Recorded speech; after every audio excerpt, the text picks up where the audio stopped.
For a second, I lost my focus as the game reconfigured itself the moment I took the bottle of sedatives from Thomas's suitcase, emptied the pills into the toilet, and flushed. I became trapped in a dizzy spell, struggling to understand what was happening. The bathroom of the 5-star hotel room slowly faded away as I found myself transported to a familiar beach. As the sound of the waves crashing against the shore grew louder and the scent of coconut, salt air, and warm sand settled into my senses, carried by a gentle ocean breeze, I began to recognize the place. I stared in awe at the incredible level of detail. This was the day Thomas had decided to take me to the beach, and, as always, he had completely overdone it.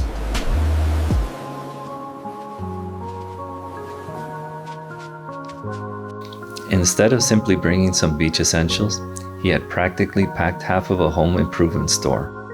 While most people bring the outdoors inside, Thomas somehow managed to bring the indoors outside. I remember thinking, is this a trip to the beach or an outdoor barbecue? As the memories returned, I realized that had been the happiest day I had ever shared with Thomas. It was the day he told me he loved me, without expecting me to say it back. I had been completely caught off guard and had no idea how to process these words, especially coming from another man, a man I was terrified of hurting this time around. At the time, I was only beginning to discover this side of myself, a side that society considered forbidden and unacceptable.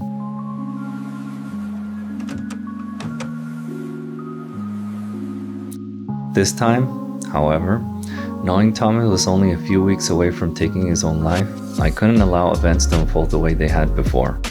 I needed to give myself the chance to put this lingering shadow to rest by discovering whether I could somehow change his fate or his final decision. I quietly sat down, remembering how everything had unfolded. Thomas had wandered off in search of the perfect place where we could spend the entire evening without anyone interrupting us.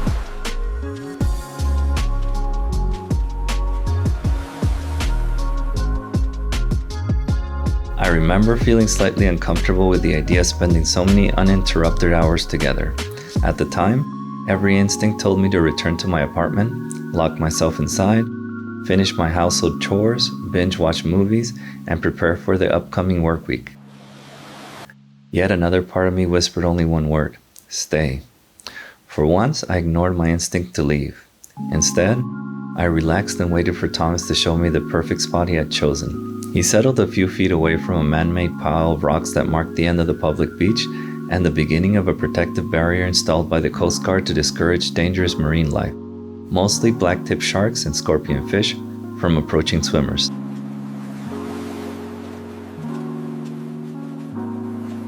This time, instead of putting up emotional roadblocks the way I had during the original memory, I decided to simply relax and let everything unfold naturally.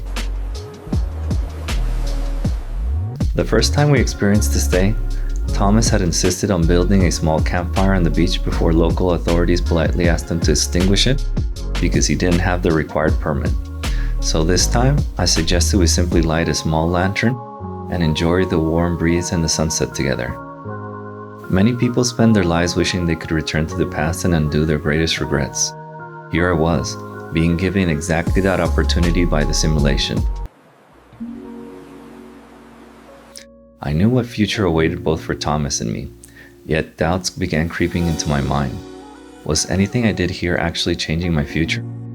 Or was this merely a simulation, designed to teach me a lesson I needed to experience before I could finally let go? Only time will tell.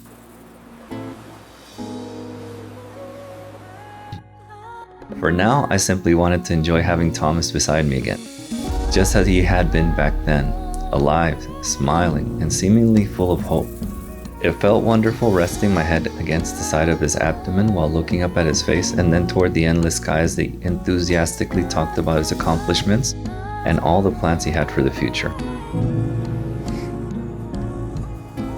I'd forgotten the scent of his skin, how soft it felt, how genuinely interested he always seemed in everything I had to say, even when I was rambling about trivial nonsense. After several peaceful minutes of silence, I decided to ask him something I had never asked while he was alive. Tell me, Thomas, how did you know you were attracted to men?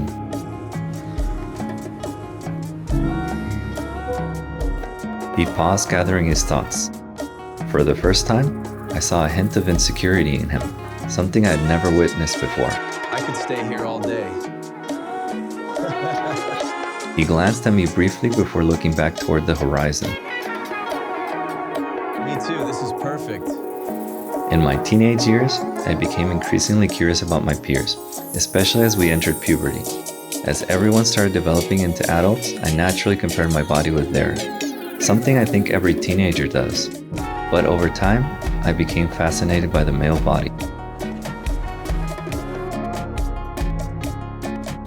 At first, I didn't think much of it. I convinced myself I simply admired a physique I hoped to achieve someday.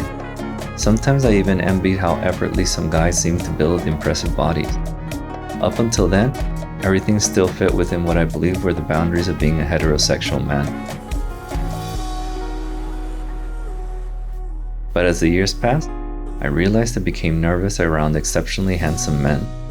I avoided approaching them. I avoided becoming friends with them. At first, I thought it was simply jealousy because women constantly talked about them or threw themselves at them.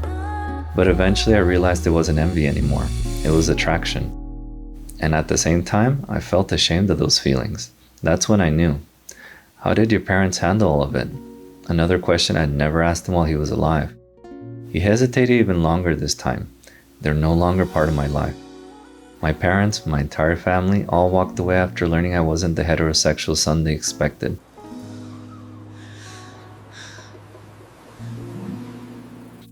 My mother struggled with it at first and was afraid to tell my father, but eventually they both stopped speaking to me. They kicked me out of the house, and I had to survive on my own. Thomas, I had no idea.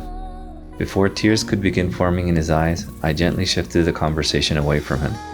My experience was different.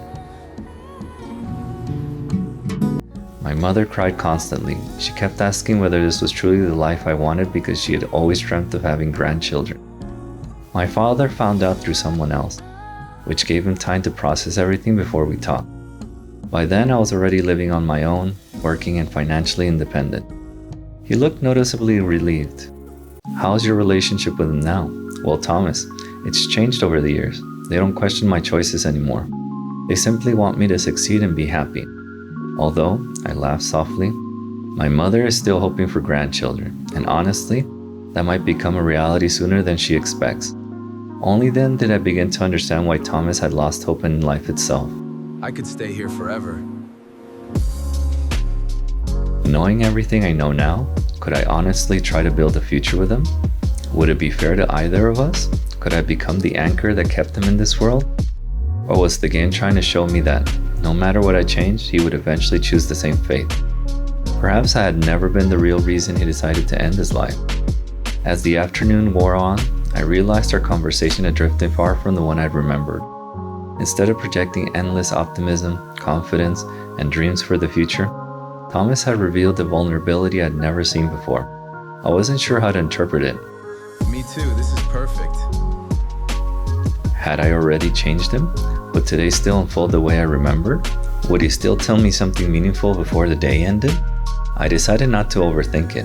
For now, I simply wanted to relax and enjoy his company. The very company I had longed for years after he was gone. Presence I never imagined I would miss so deeply until it disappeared forever.